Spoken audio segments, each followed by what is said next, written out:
Okay. I think we're live.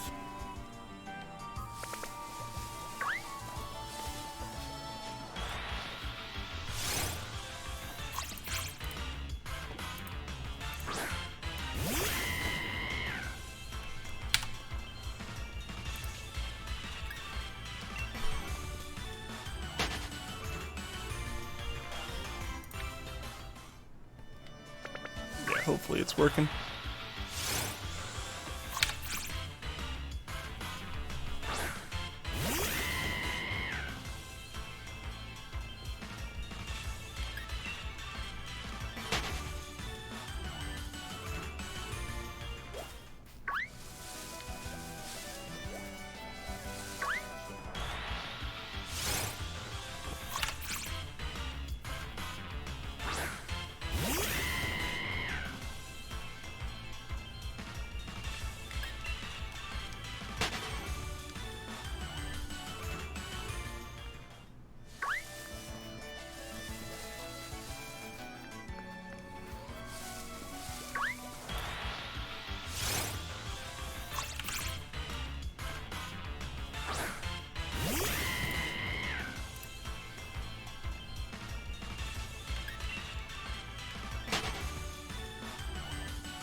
I'm gonna try something.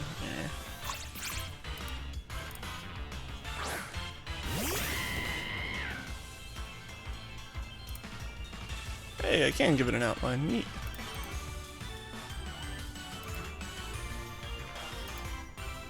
Yeah, there we go. I'll probably make it easier. Yo, what's going on, Luke? Welcome, welcome. How you doing, man? How you been?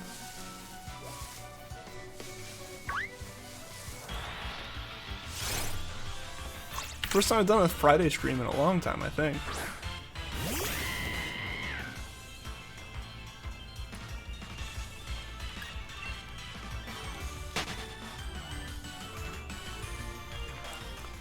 Yeah, I don't know why I hadn't done that already. Just the simple little border on that the encounter thing makes it way easier.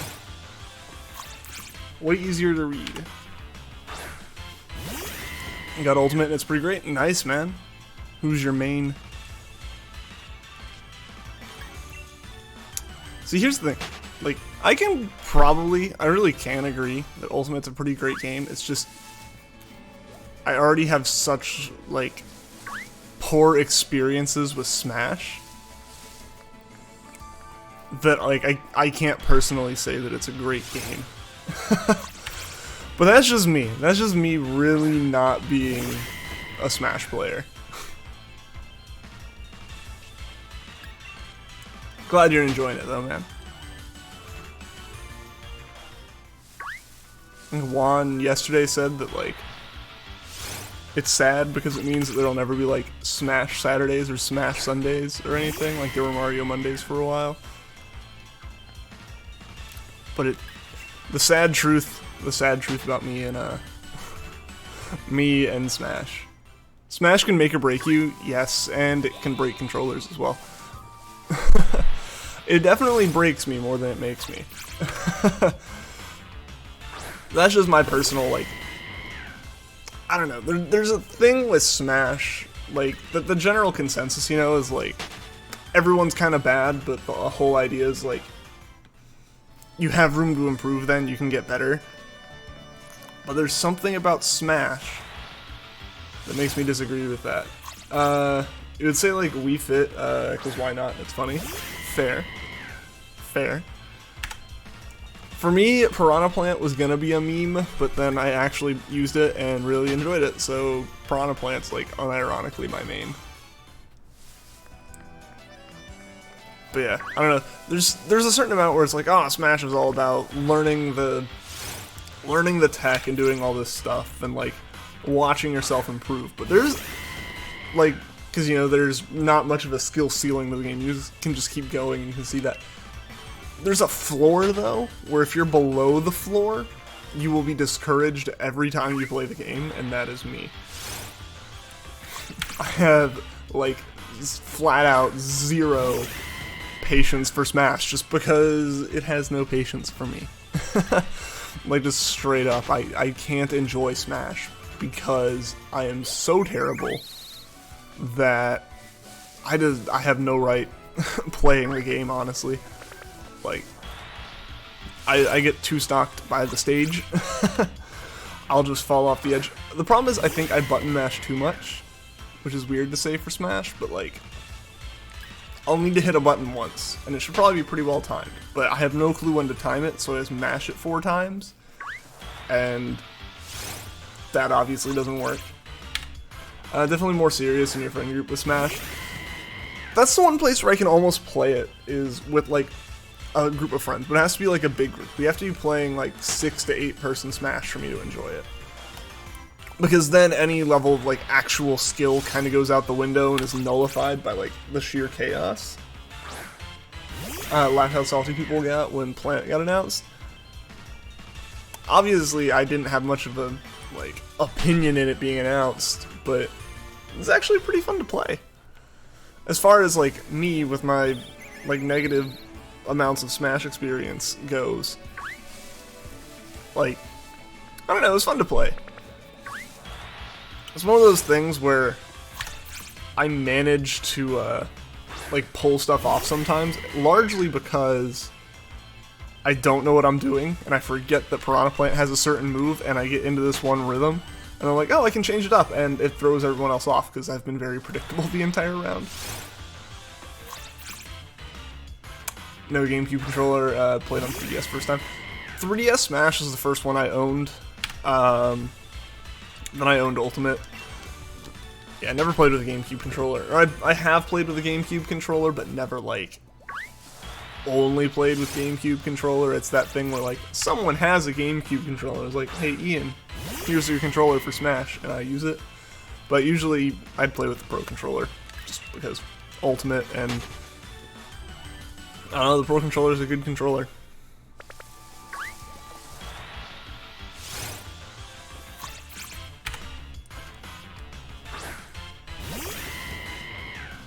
I feel like it's one of those things where the GameCube controller is really only like that definitive Smash controller because so many people use it.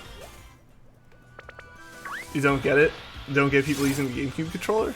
Or, yeah, GameCube controller? If that's what you are saying, you don't get it. I think it just comes down to like so many people started with Melee, and so many like high-level players use the GameCube controller and stuff like that. That it's one of those things where some people, it's just what you're used to. And I think enough of the like veteran community is used to a GameCube controller, so new people coming in are kind of like, ah, the good players are using the GameCube controllers, I'd better use that too.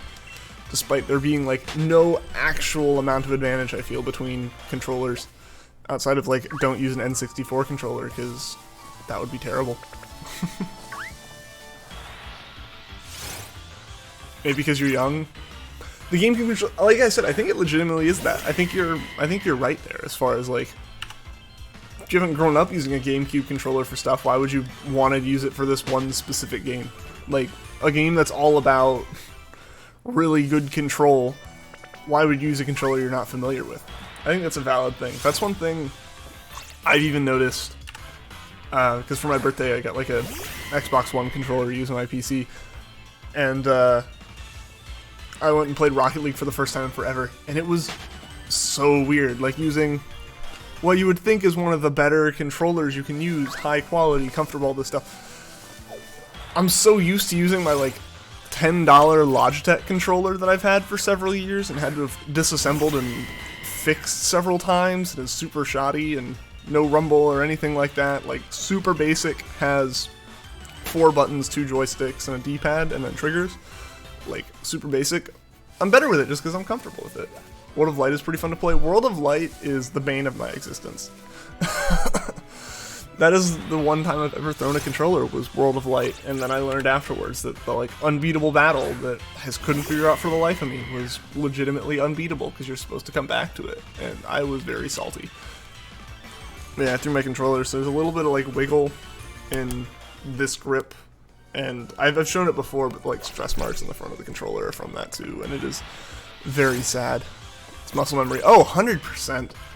100%. I found, like I said, I got this controller recently, and that's kind of interesting. The green on the joysticks. The green on the joysticks. Green screens.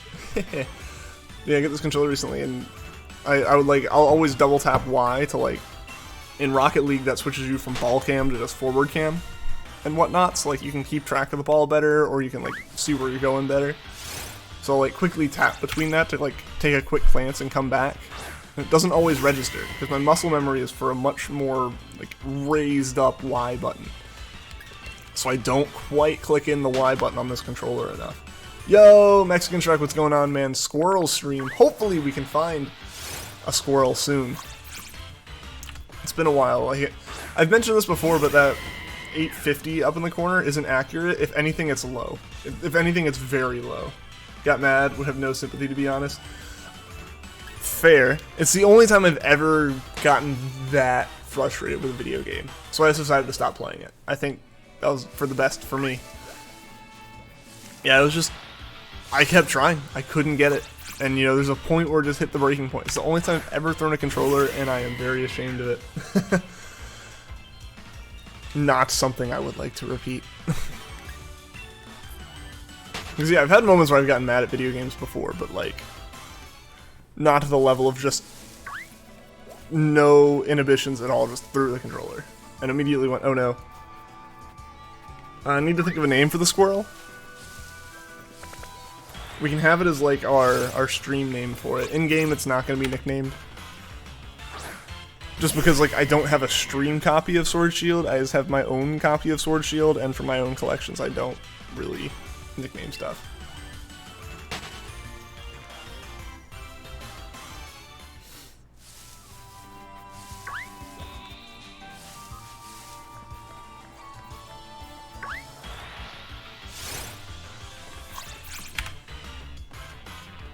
Hopefully it shows up soon. Yo, Mike, what's going on, man? Welcome to the stream. Good to see you. Good you can be here for the stream, not right as it ends, like yesterday.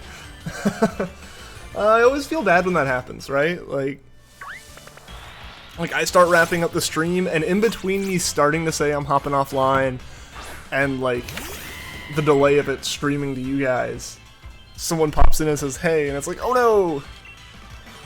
Did a CPU tournament and Zelda won, got really salty because you didn't want her to win. I mean, if you didn't want her to win, you should have played.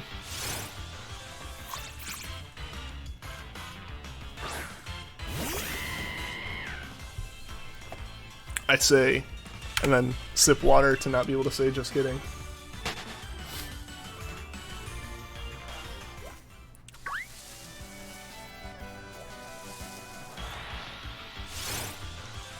I like nickname shinies in the stream, don't know why. I mean, you've come up with several. You came up with Banana, right? Banana for the Charmander.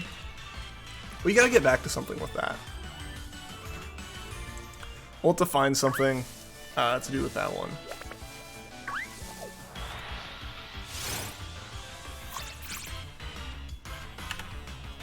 Because, like, there's a bunch of legends, there's a bunch of Pokemon we can hunt in that. That'll be fun to hunt. I think we can do the legends, like all the birds. Got a shiny Tauros and Tentacle in Pokemon Quest. Nice! I still don't have any Quest shinies. Probably just because I don't play a lot of Quest, but... I don't know, that was one thing I always thought would be cool to have a shiny in Quest. I think Ginger the Squirrel, because the red shiny. Yo, BB, what's going on, man? Welcome to the stream. Been ages, like there. Thank you. Thank you. Good to see you, man. Good to see you. How you been? Juking all of these other Pokemon out. Fire Master, welcome to the stream. How are you doing today? Good to see you. Got Mr. Grubs and Banana Candle. Yes. Yes, Mr. Grubs. The clutchest of Pokemon that has ever Pokemoned. that was such an insane run in Ultra Moon. Like, despite overall having been a pretty rocky kind of playthrough, just in terms of like the quality of the streams and the mood of most of the streams and everything, Mr. Grubs by far the highlight. Made it a positive experience. the legend. Been great, awesome. I've been pretty good. Been doing pretty well. Birthday was Wednesday, so it's been a good week. Celebrated, went out, had dinner with family and stuff. Aside from that, mostly been chilling out. Have had work, and I just come home, hung out after that. Created an emote, which is crazy. Yeah, man. Had an impact here, dude. Got a shiny Hatchram from a raid and sword. Congrats, man. Congrats. I haven't had a shiny in Sword and Shield in so long. Like, literally have found no shinies on stream in Gen 8. I'm gonna try to shift my chair a little bit so I'm not poking out of the green screen. Happy late birthday, thank you. I appreciate that.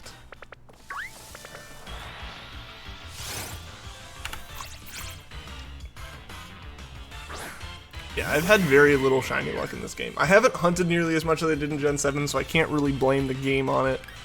But I've hunted for multiple things, and like the Skwovet taking this long and stuff like that. Like, I have hunted a good bit. I've hunted more than only having 3 shinies should be, but I haven't hunted much more than that. Like, it's enough that I should have like 5 or 6, but I shouldn't have like the collection I had at this point. The collection I had at the end of February with Sun and Moon was approaching the 50s, I think. I'd averaged about 1 a day at that point, but so I can't say I'd be at that level, but I feel like I should be up more. I've gotten 9 shinies in Sword and Shield so far. Nice, dude. Nice. I don't know, I've just gotten so distracted with other games, which isn't a bad thing by any means. Like, if anything, it'd be worse if I like wanted to play all these other games and bought all these other games to play, and then we're like, but I have to shiny hunt. Like, I feel like that would be less healthy. That wouldn't be as good. But at the same time, I don't know. Shiny hunting's something I like to do, and I just haven't done it as much. I feel like there have been so many times though where it's like I could shiny hunt, but I'm not doing anything, and I just kind of sit around going, I'm not doing anything.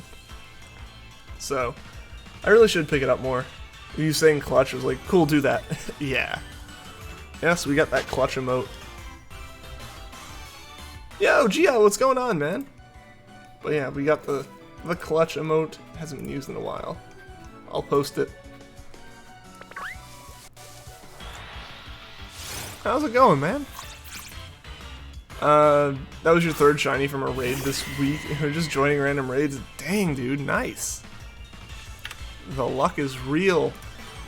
Yo, Ztoko, welcome to the stream. Again, sorry if I mispronounce it, but welcome. How are you doing, man? Good to see you again.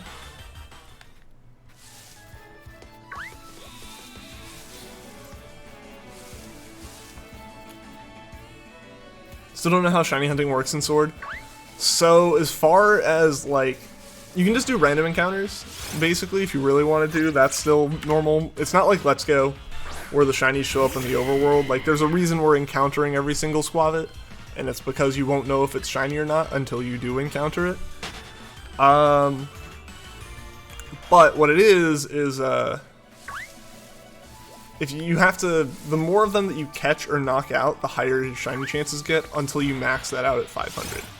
So we have KO'd / caught, I think, exactly 500 or 501 Skwovet's, which means that we have, we have the maximum possible chance of it being a shiny.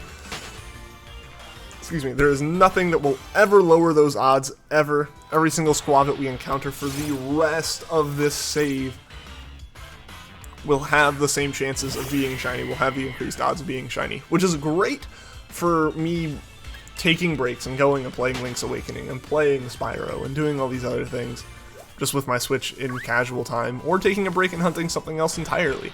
Like, I do appreciate that. But yeah, so basically just the more of them you encounter, the more likely it is it'll be shiny. Like, it's chaining without breaking the chain being possible.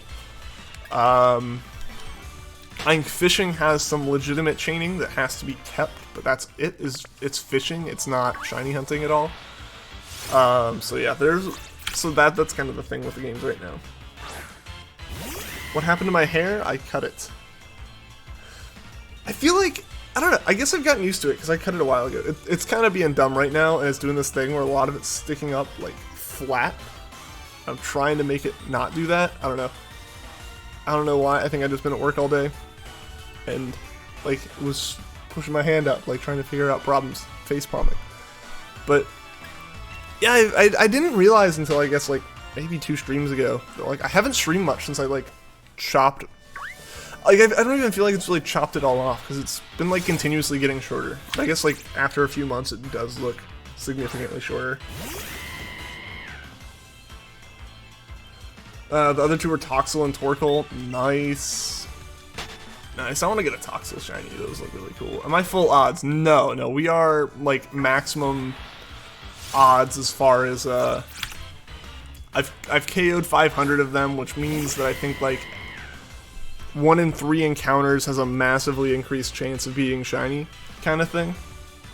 The way the reroll, the like multiple rolls for shininess work out are kind of funky this time around. Like, technically, like 2/3 of your encounters are still full odds encounters, but that other 1/3 is like 3 times as likely as most methods are to be shiny, so it really it works out to being a normal average, but they kind of make it feel a bit different. I don't know.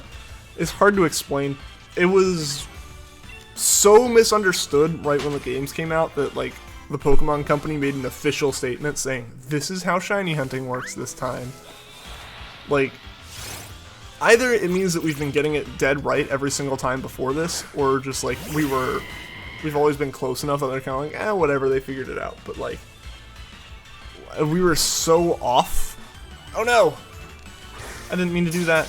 No! Well, we're gonna have to release this guy if he doesn't break out. No!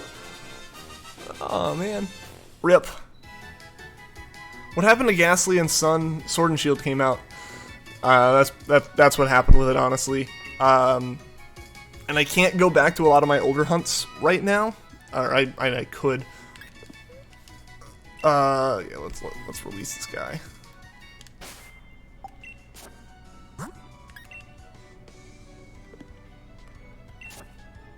Yeah, I can't go back to those hunts right now because I'm kind of in a point where I lost most of my stream assets. That's basically what happened. Technically they're recoverable, but I haven't been able to recover them, is the situation at the moment. Potentially after tonight I'll be able to recover them, but that's a whole other thing. Because I had to get a new PC. My old one broke down. Finally died after several years of being used constantly, and always kind of struggling for the past, like, 2. And yeah, all my stream assets are on that, not backed up anywhere else. So that's why like there's no layout to this aside from a number in the corner and me in the other corner. Which I think looks okay. I think it works out okay. The one thing I still need to deal with is, you know, this very clear line whenever we're on a solid color. That doesn't look great. But I have to fix that. So yeah, Ghastly, we chose knowing it was going to be our last like Sun and Moon hunt for a while. Also, at the time, having mentioned with the understanding that it was probably going to go on hold as soon as Gen 8 came out. What happened that I didn't fully expect was that I would pretty much go on hold with shiny hunting for like a month or 2 with Gen 8. So, that's what happened to Ghastly. Is Gen 8 came out, and then I kind of just lost interest for a bit. Hopefully as, like, my interest picks back up, I go back into some of those older hunts a little bit. I still have the capture card set up, everything like that's good. It's just a matter of getting that old streaming setup working again. I really don't like that method. I've just been doing the Masuda method, although your first shiny and sword shield was a random encounter. Nice. For me, it's always been encountering them in the wild as a first option, chaining or doing whatever, and then the Masuda method is kind of the second option, or like the last resort almost. I don't know why. It doesn't really change anything. It's just I liked SOS method that much more, and it kind of set that precedent in my head of Masuda method is the if there's no other way to do it one. Like if the only other option would be resetting my save file, then we'll do Masuda. Like that kind of thing. Goodbye Squirt, we never cared. You named it Squirt. Shiny hunting is pretty low risk. It is. It really is this time around. And I think that's a little bit of why I've lost a bit of interest. Like, Masuda Method's also super low risk, right? Like, you literally cannot fail those. Especially in Gen 7. You literally could not fail them if you even accidentally soft reset.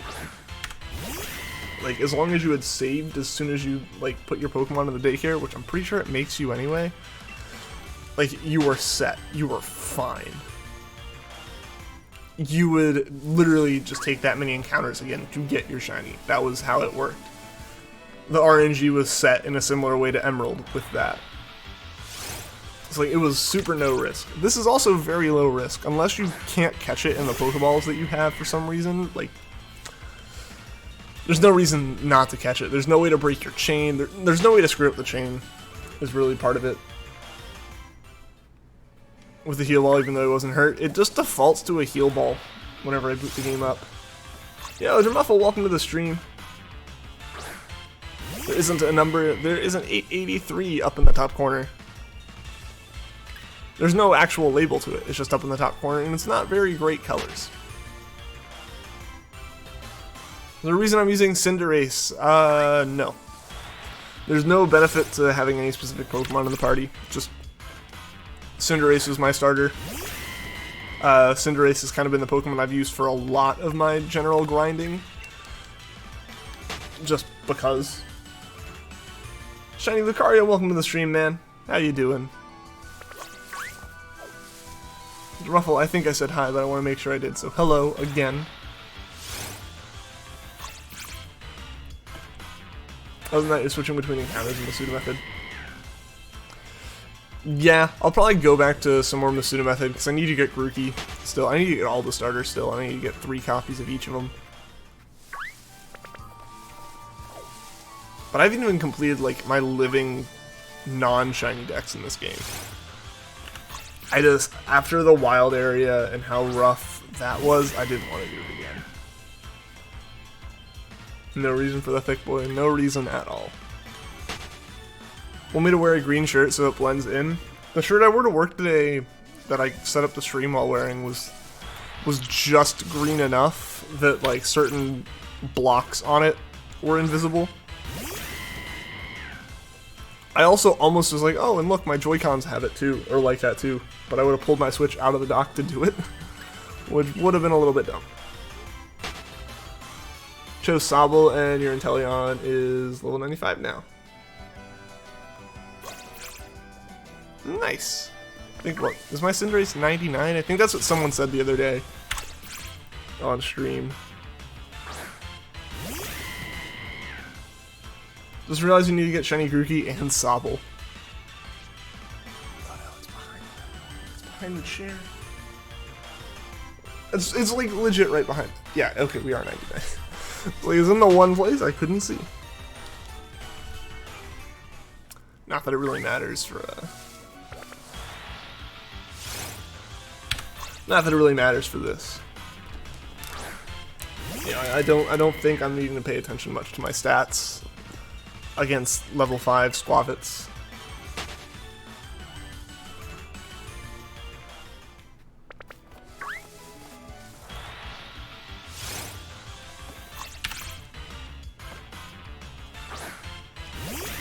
Yeah, I need to get all of the starters as shinies.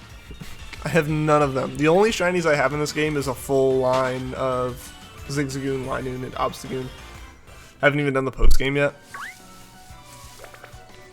Yeah, the only real reason for it's the legendaries. Honestly, it was not super fun. I will admit, like, it was like I did it and I didn't think, oh, this is terrible, this is boring. But like, the main reason you do it is for the legend at the end.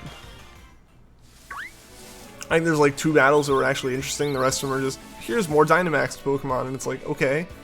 I feel like we never had this level of like, look at the new type of like gimmick before. Like Megas just kind of got mentioned. Like they're like, hey, here's your Mega Bracelet. Like getting the bracelet and everything set up was more of a story point than like actual Mega evolutions. That might have also been me one-hit KOing gym leaders, I think. Like, they didn't have a chance to use it if they wanted to. That's besides the point. Z moves had a bit of focus, again, with trial captains, but not really, like, outside of that. But, like, the story this time is so driven around Dynamax. They just kind of get tired of it. Got the 2 ready to go, but you've been doing other hunts. That's fair, man. That's fair. Just join, now you need to leave. Hopefully everyone has a wonderful rest of your day. I hope you have a wonderful rest of your day as well, Shiny Lucario. I'm glad you're able to stop by, even if you're not able to stick around. Always good seeing you and being able to say hey. Might try to get the rest of the evolutions shiny, only have 2 shiny. That's always a fun one. Like, depending on how you go about it, you'll get like 9 shiny Eevees, but it's worth it. It's worth it. That's like the best evolution line to go after, just because you can be like, I have all the evolutions as shinies. What's your favorite shiny in Sword and Shield? I'm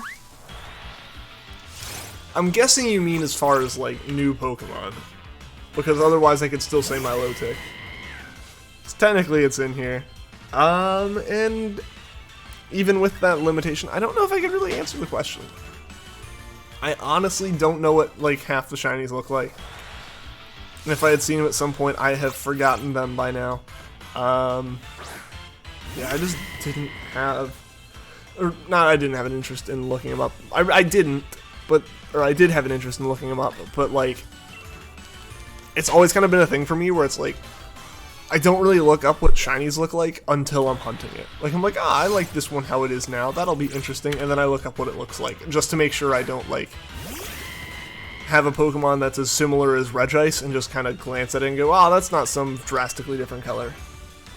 So I don't actually know what a lot of the shinies look like in this game.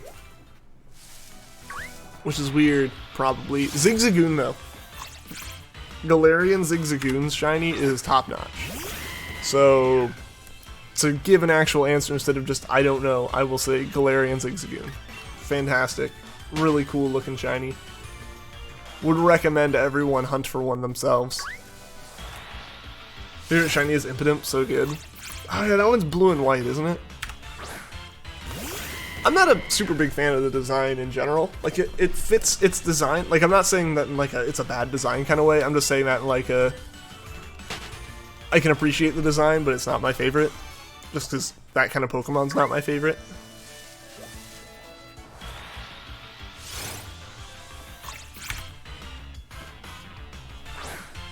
Personally love Wooloo. Good idea and good execution. Fair. Wooloo is a great Pokemon.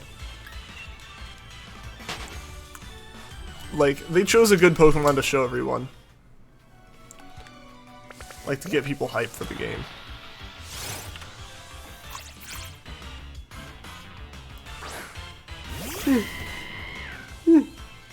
Sorry I'm yawning, guys. It's just, oh no, relaxing that we gotta work for the week. Yeah, Wooloo's a good design. Like, honestly, almost every design, I would say, from Galar is great. I say almost because the fossils and the atrocities that they are exist. But aside from that, oh, that's going to be an awful hunt. I really do not look forward to that fossil hunt. Yeah, but aside from that, yeah. They're all really good designs, I think. Don't really like it that much as a Pokemon, but the shiny is top tier. That's fair. That's fair. Separating the design from the color palette, that's definitely fair. For me, it tends to be a bit of a mix of the two, definitely favoring the idea that, like, my favorite Pokemon doesn't necessarily immediately make it my favorite shiny. Example, Rowlet's not my favorite shiny. It's up there, because it's Rowlet, but my favorite shiny is, obviously, I've said it before, Milotic. Seems too weak. It's a weird one, like, obviously, the idea, like, you can't really say, oh, a humanoid Pokemon doesn't look like a Pokemon because it looks too much like a human, because you just point at Machop's general direction and be like, look. But I don't know, the weird it feels weird to me, and yeah, I think it's kind of a little bit of that. It's the big round head mixed with the really skinny body, which I guess is kind of the point, is then you have Grimmsnarl. Like, it kind of makes sense with its evolutionary line, but thinking of it as a single design, it's kind of like, eh.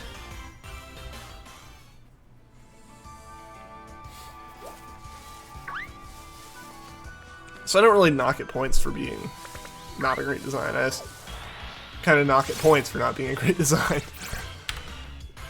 But yeah, like I said, like, there's no, aside from the fossils, which I'm just going to leave out of any generalization of Galar Pokemon that I have from here on out, because otherwise, aside from the fossils, will be always brought into this. I don't think there are any designs that are lower than average in terms of, like, quality. I think everything is, nothing is like a swing and a miss, but not all of them knocked it out of the park, if that makes sense. But a lot of them were knocked out of the park. Like, they were all, a lot of them were very top tier designs. Phalanx is great. Like we said, Wooloo's great. Skwovet's a pretty good rodent design. I mean, we had like Pachirisu and stuff, but that's more of a Pikachu clone than like a Route 1 rodent kind of Pokemon. You know, Skwovet fits more in the category with Rattata, and I guess technically it fits more in with like Zigzagoon and Poochyena are in that same batch. Or like Sentret and stuff. Like, it's one of those Pokemon. You know, you always have that Route 1 normal type. That's what Skwovet is, and it does a decent job for it. I will say Skwovet is a very top quality first round Pokemon this time around. Kind of surprised me learned Impidimp was 100% male. I mean, I guess with Grimmsnarl it makes sense from Grimmsnarl's design point of view. But that is interesting. I didn't actually know that. I guess what? It's kind of supposed to be like paired with Indeedee, I would assume. Makes sense now that I know about Impidimp only being male.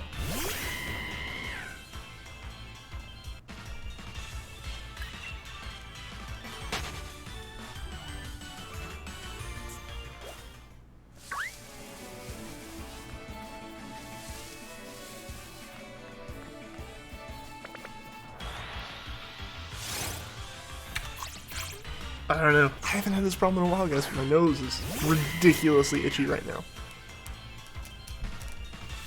Like, super dry.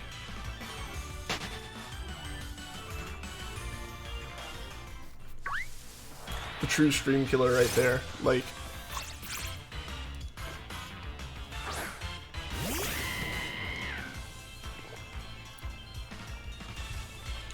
yeah, I definitely think separating them is a good plan.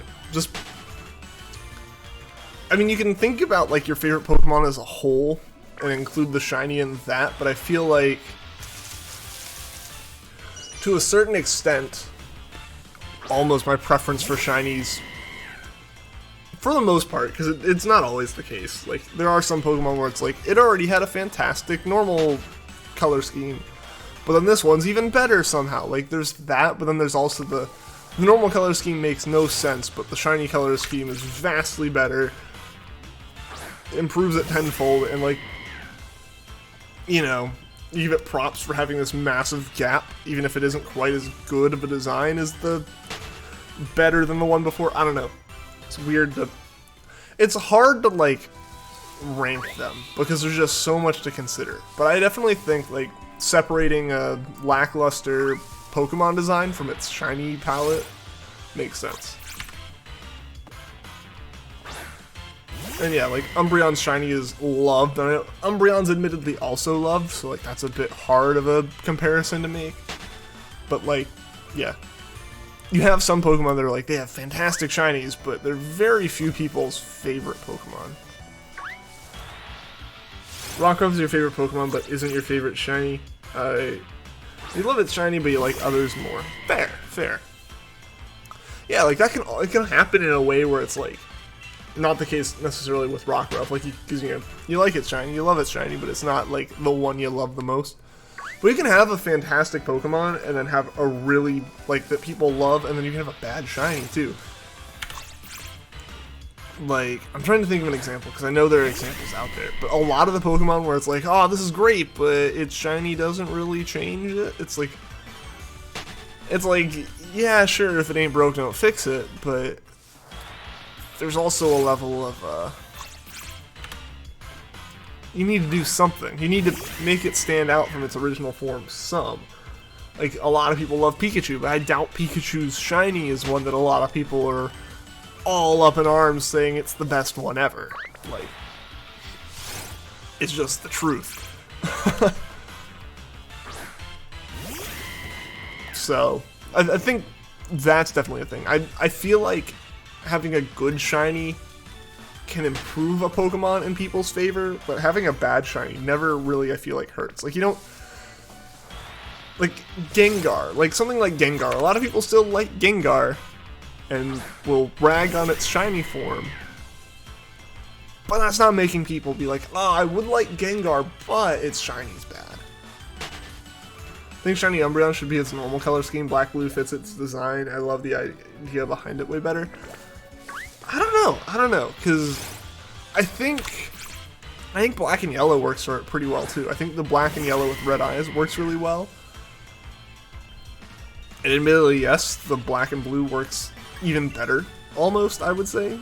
Like, really, either way it goes, it works. I just think the Black and Blue is that little bit cooler. That if you have two good designs, if you have two really good designs for your Pokemon, make the cooler one the shiny, because it's the one that you have to work more for. Theoretically, you know, like, realistically, someone's first Umbreon was a shiny Umbreon. Like, that's definitely happened. It's probably happened to someone who doesn't know what shinies are, and then they just see other people's and go, wait, why is mine different? But for the vast majority of people, if you want the cooler looking Umbreon, you gotta work for it. Or get lucky.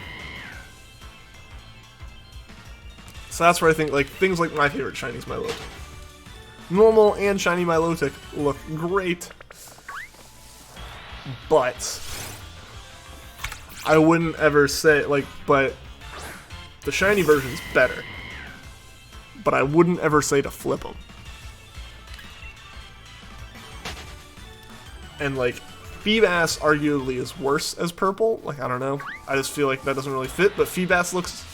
The whole point of Feebas isn't to look very pretty. So I feel like in that case, kind of having the more bland Feebas works better. Like, I think there's a point where it's like, if two designs are pretty equal, make the better one the shiny, but if they aren't really equal, make the one that people would at least be interested in more accessible. If it was the other way around, Umbreon would be disappointing. Yeah, like that's the thing, like, it's a great design as far as just, like, a normal Pokemon design, but I think, like, if you're like, hey guys, this is the shiny, you'd be like, really? But having it be that neon blue and the yellow eyes, like, it looks so good as a shiny. That might be my bias towards blue as a good color coming through, but, like, it looks so good as a shiny that, like, yeah, shiny Umbreon's worth going after, but if you flipped it, I don't think people would consider Umbreon as one of their favorite shinies nearly as much. So I think they made the right call with that one. Also, at the time, I don't really think they were able to make right or wrong calls. I think, yeah, that was Gen 2. They were still just... That was the very beginning of shinies. That's when it was still just... shift the color palette. Shift the hues over a couple numbers. And see how it goes. Like, that's how shinies were. So it's exciting now to see newer shinies. Like, Gen 6 and onward, shinies kind of take form as far as, like, oh, hey, we can actually mess with these more than we could before. I think having things like Skwovet, where it is just kind of a hue shift, is a good idea. Like, it's kind of good to have that every once in a while. Like, your Pokemon that is just, yeah, it's still just the whole thing, but slightly redder. Mixed in with some of these overall better looking shiny designs. Back and saw Grubbin, which I think it's fate. We're gonna find a shiny Grubbin before we find a Skwovet, aren't we? Mr. Grubbs coming back. Mr. Grubbs being clutch again. Alright guys, I think I'm gonna try to get to 1,000 tonight. Granted, again, not like it's actually 1,000, it's just kind of a number kind of close to where we are. We may have hit 1,000 already, but they weren't on stream. So I'm gonna try to get to 1,000 tonight. We've only been going for 45 minutes, so we definitely got fuel in the tank for that. Assuming Skwovets continue to pop up. Because this one definitely, this hunting method at least, if there's anything to say about it, it's way less consistent as far as like soft resets or SOS or any of, or even the pseudo method. You can at least give a general, like, it takes, you know, X amount of time between encounters. Not so much with this. You can have multiple Skwovets in a single grass patch. You can have the entire route have no Skwovets. You ain't complaining.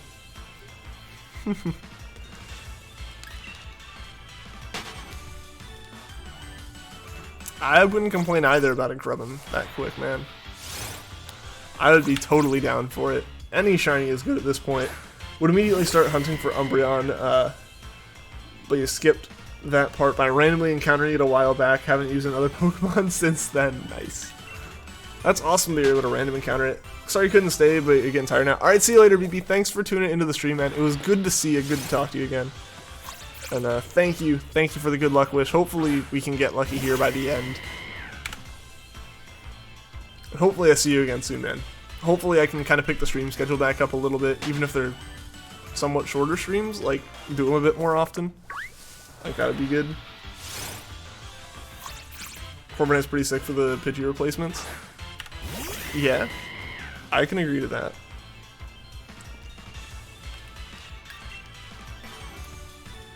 Yeah, definitely not a bad one at all. Yeah, like I said, like I've been saying, like, all the designs that are traditionally done, you know, your Route 1 bird, your Route 1 rodent, stuff like that, they got right. They got very right. Like, Skwovet looks super plain. It's a squirrel. But, like, it also has its own flair to it in a way. It's hard to describe, but you kind of know what I'm saying, right? Like, Shiny Grubbin's is also slightly redder. Yeah, I have Grubbin in Sun and Moon. Grubbin is a very good shiny.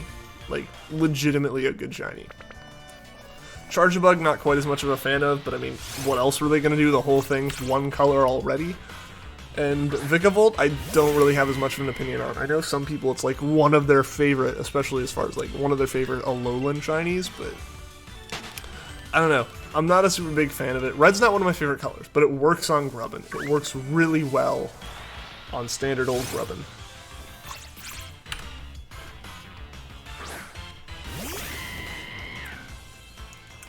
So what are the games that people have been playing recently, like aside from Pokemon and stuff?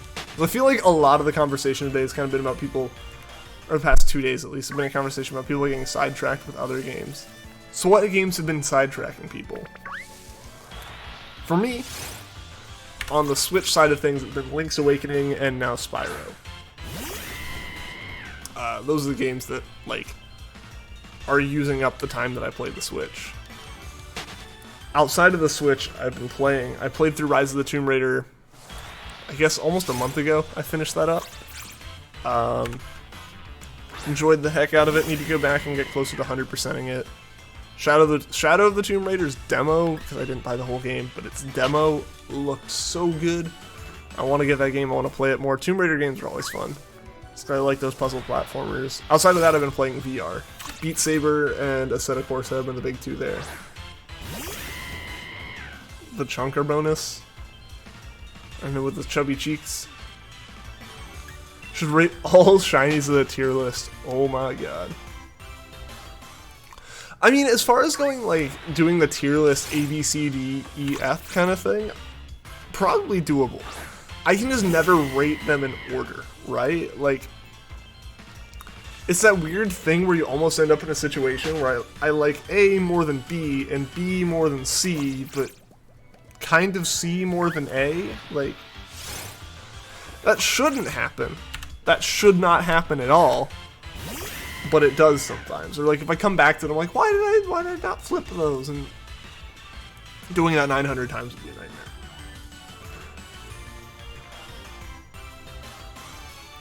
Holding a big peanut in its mouth just surprises you out of nowhere, like Why am I blanking on its name? I should know its name. The bird that has a Pikachu in its mouth sometimes. Cramorant. This suddenly does like the spit up move.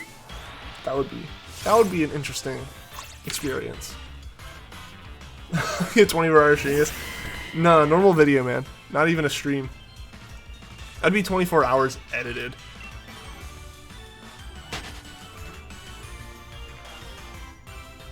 I feel like you would have to do it as like evolutionary lines and not individual Pokemon. Spyro and Tomb Raider, unfamiliar with them. Spyro is basically like Crash Bandicoot got the Insane Trilogy a while ago.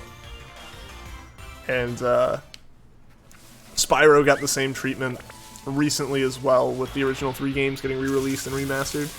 I had never played Spyro before, I had just heard of it, so I like picked it up on Wednesday.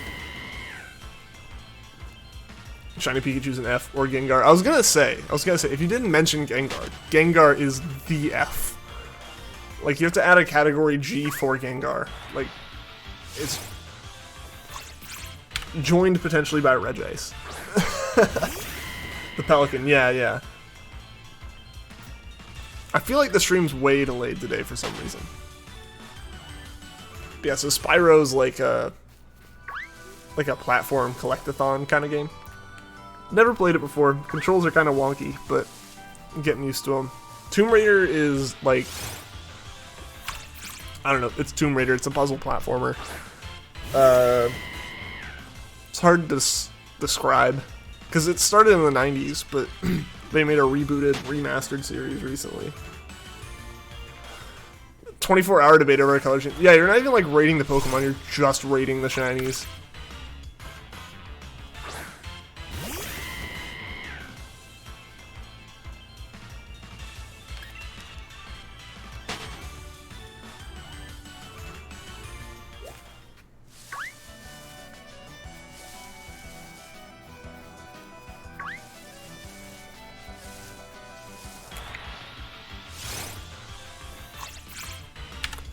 Just going down the list in order. Like Pokedex order.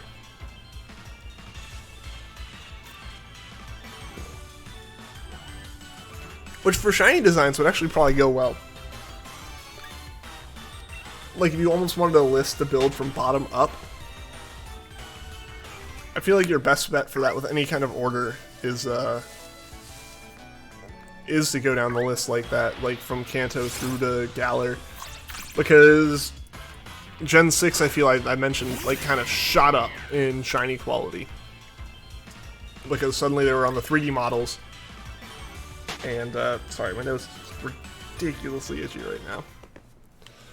Yeah, because they were onto the, like, models and textures, so they could, you know, manipulate things a bit better, instead of just doing it in, like,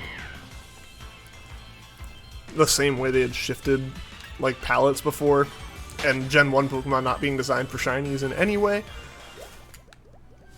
So, yeah, I think that would be kind of neat. That would be kind of neat.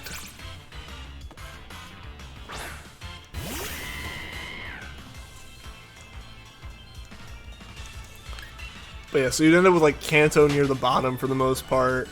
A couple here and there shooting through the list. But, like, at the bottom for the most part. Then you do end up with some of the newer Pokemon getting really close to the top of that list.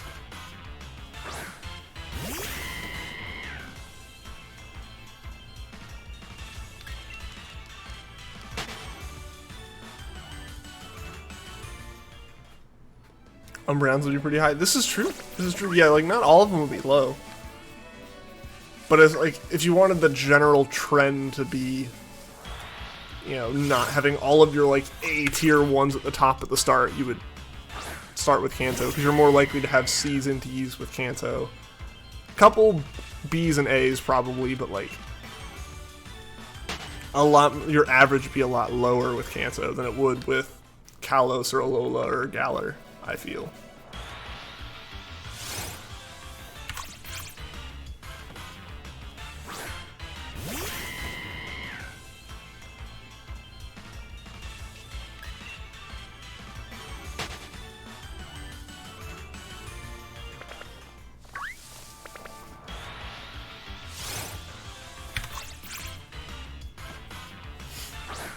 feel like it really isn't that crazy if we get to 1,000, but I also feel like it is.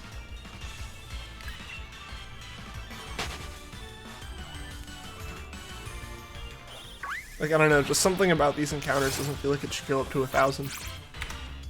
Yo, Dark Litton, welcome to the stream. How are you doing today? Good luck. You're at 300 encounters for Scorpy. Best of luck. Best of luck on that one.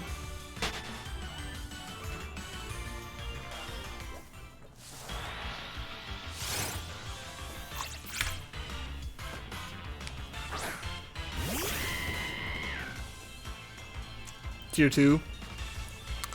Metagross is good. Metagross in general is a pretty good Pokemon. I'm very biased towards Hoenn Pokemon though.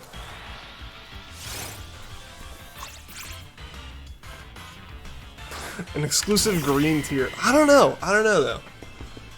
I feel like we've discussed this before. And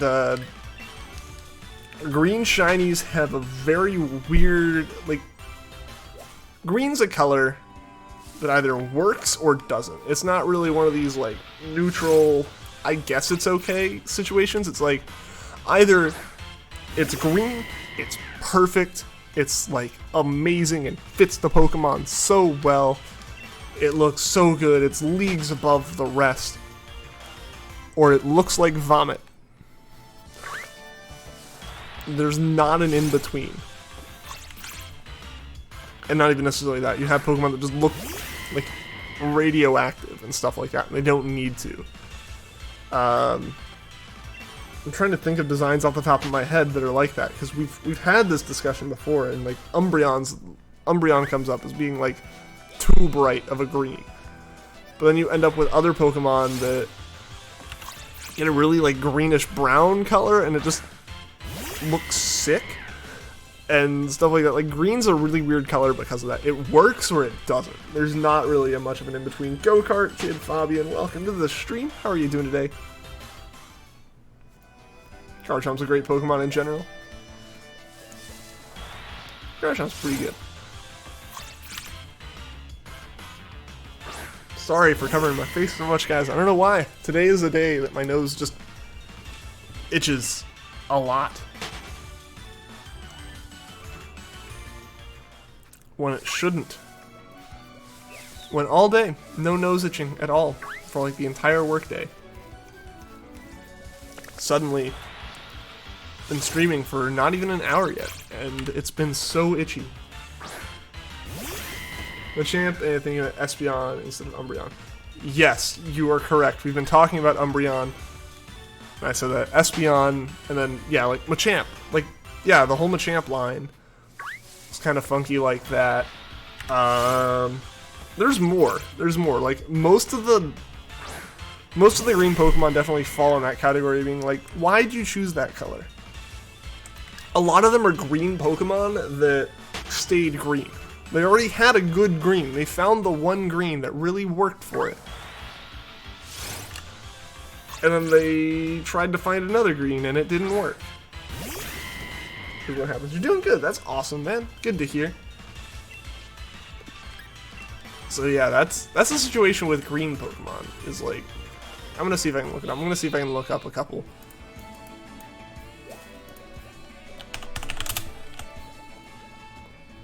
I'm also gonna encounter the Skwovet before it disappears.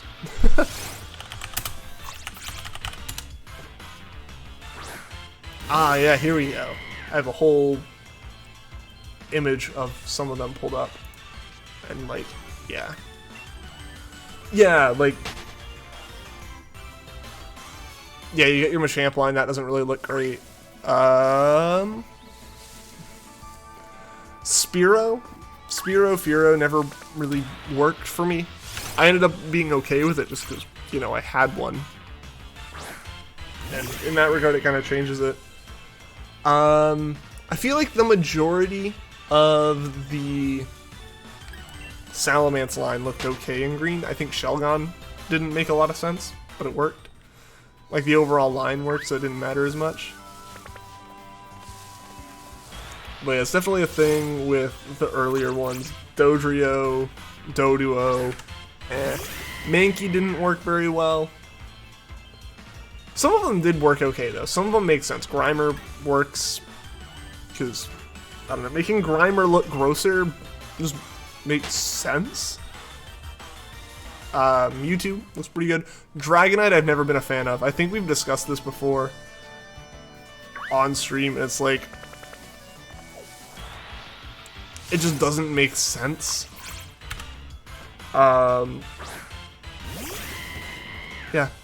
Dragonite just doesn't make sense. But Dragonite as a whole, like, if it could have kept slightly more in line with like Dratini and Dragonair, it would be okay. But it just doesn't.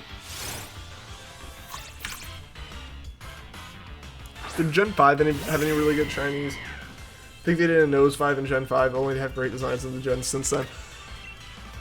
I think Gen 5 is still kind of in this weird situation where I feel like we'll stop seeing that quite as much, but a lot of the Pokemon community my age and slightly older and slightly, I'm like right in the middle of this range where it's like either Hoenn was your first game or Sinnoh was your first game. And it feels like if Sinnoh was your first game, you hate Gen 5. The Pokemon are bad, all this stuff. Gen 5's Pokemon in general feel like the Star Wars prequels. They got thrashed when they came out because they really kind of tried something different in regards to not having any of the original Pokemon naturally appear in the game at first. Like, the whole idea was you have brand new Pokemon, that's all you're using, it's a whole new experience. Cool concept. People don't like that much change. Especially in a series that had kind of solidified itself as a stable thing. So it kind of got railed for that, and then you had like the standout designs that people didn't like Trubbish and stuff, and people wouldn't go back and compare them to some Gen 1 Pokemon that fit the same complaints, but nostalgia changes everything, right? So they got hit pretty harshly for a lot of reasons, but I think you'll start kind of seeing, like, they weren't bad. They weren't bad. I don't think it's like Galar. I think Galar is pretty well respected in terms of its new Pokemon, as far as like the designs are good, but they aren't as experimental as Gen 5 was. But more and more people are starting to have been people who started with Gen 5. So I think the designs are growing in that regard. And now they're starting to just kind of be people who start with Gen 6 or Gen 7 or Gen 8. Like, they're just normal Pokemon now. There's no distinguishing between older gens that much at this point. And the reason for the sudden quality pickup in the newer games is, now that you're looking at all the Pokemon in 3D models, some of them were designed solely with 3D models in mind. They wouldn't make sense pre-Gen 6. Like, they don't really work as 2D sprites, that kind of thing. As well as shiny forms picked up, because with textures, they can change anything they want about it. It's no longer this, like, take the colors from the sprite, take their hex value, do whatever magic to it that you do to every single hex value, and then return a new Pokemon. It's like, straight up, just here's its shiny model, here's its non-shiny model, and they're both in the game. Yeah, Dragonite looks pretty eh. Yeah, its shiny just really doesn't make sense. Doesn't work for me.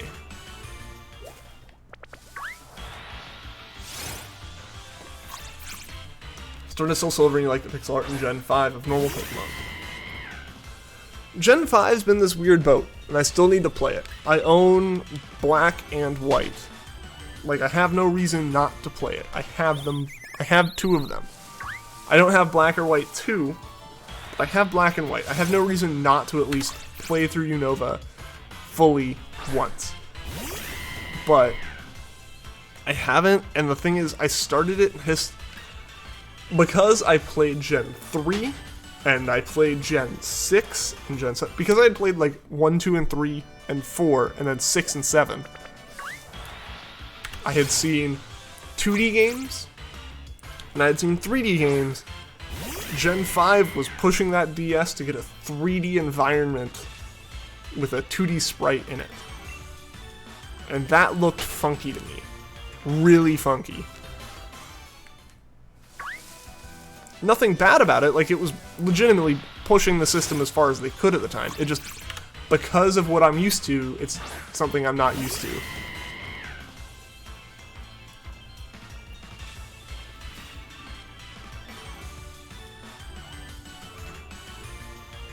just didn't play when it came out. Yeah, no, that happens. That definitely happens. Especially if the first game in a gen you play is the second released games in the gen. It took me forever to go back and play through Kalos because I had started with Oras. Like, my first Gen 6 experience was Alpha Sapphire. So I got Y and started it and went, hold on, what? Like, you mean you can only, like, use full motion when you're on skates? You mean these random little quirks? Like, there's a whole bunch of stuff that you're just kind of like, wait, why is that the case? So, yeah, if you start with Soul Silver, it's harder to go back to Diamond and Pearl from Soul Silver than it is to go back to, like, Ruby and Sapphire from Soul Silver. Just because, like, it's so close. It looks and feels like the same thing, but it's not, and it's missing small little things that Game Freak learned about after the original game. Imagine Gen 8 or so being your first gen. Don't know how they could top the last gens. Your standards would be so high. Pray for the people who have to enjoy the next gens. I mean, you'll continue to see it improve. I think... Sorry about that. My nose is ridiculously itchy, guys. I don't know. It's super dry. Yeah, I think 1,000 is going to be the end of it just because otherwise I'll, like, rub my nose clean off.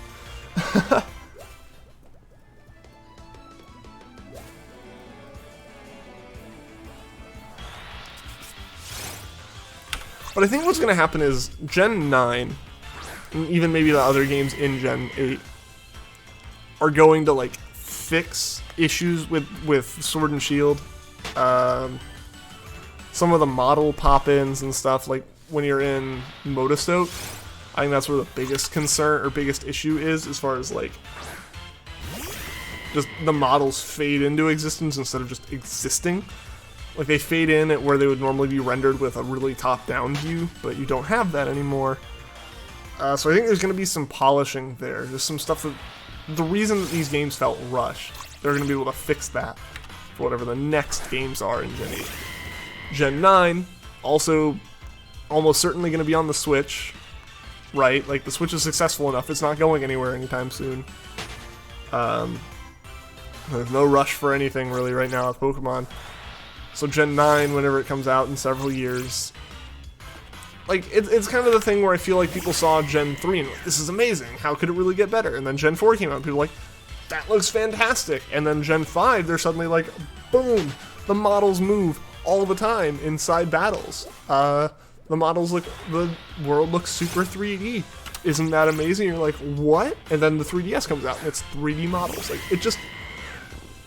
it's that thing where I feel like right now you're going to look at a video game and go, this looks fantastic, I don't know how they could ever top it, and then in 10 years you're going to look back and go, why didn't I notice that this was that blatantly, obviously able to be improved? Right? Like, I remember playing COD 4, like, from my own experience. Like, the first game I ever owned on 360 and going, this looks so real, I don't know, like, this is almost like a video of actual life. And obviously now you look back at the game and go, wow, this really does look like it's from X number of years ago. Compare that to, you know, brand new games rendering with higher texture qualities, higher anti-aliasing quality, better resolution, all this stuff. Like, it'll continuously be able to improve. You know, one thing I always wonder, and I don't know if Pokemon would ever do, but eventually you could probably make the Pokemon fuzzy. I think that would look really weird. Like, you could almost get Detective Pikachu level realistic with it. Itchy Ian on the loose, indeed. Raiden is chilling. What's going on? Welcome to the stream.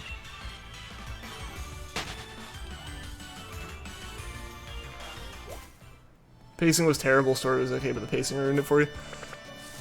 I mean, the story was okay. I felt like there was a bit too much of the, let the grown-ups take care of it. It's like, no, that's never been the case. That's kind of been the whole thing with Pokemon. It's like, nah, the 10-year-old's the one that solved the problems.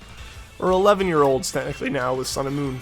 But, like, yeah, I don't know. A lot of it being like, oh, I'll let Leon and Sonia take care of it. It's like, why?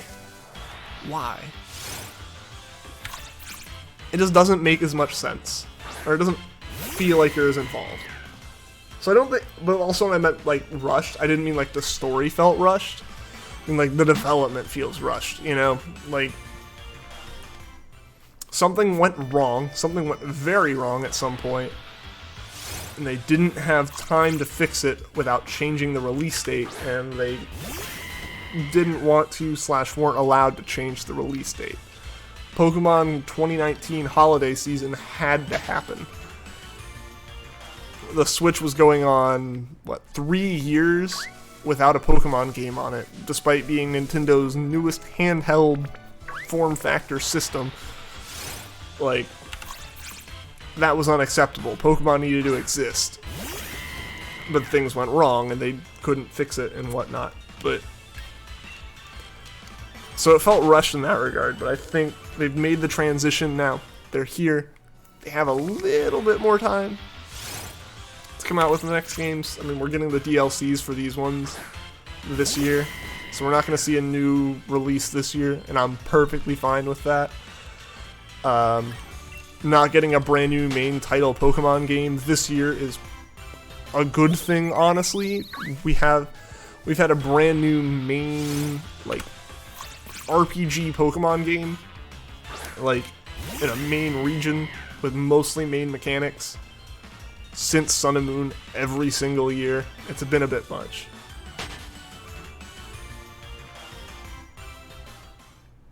Leon was pretty weird as well. Leon was a character for sure.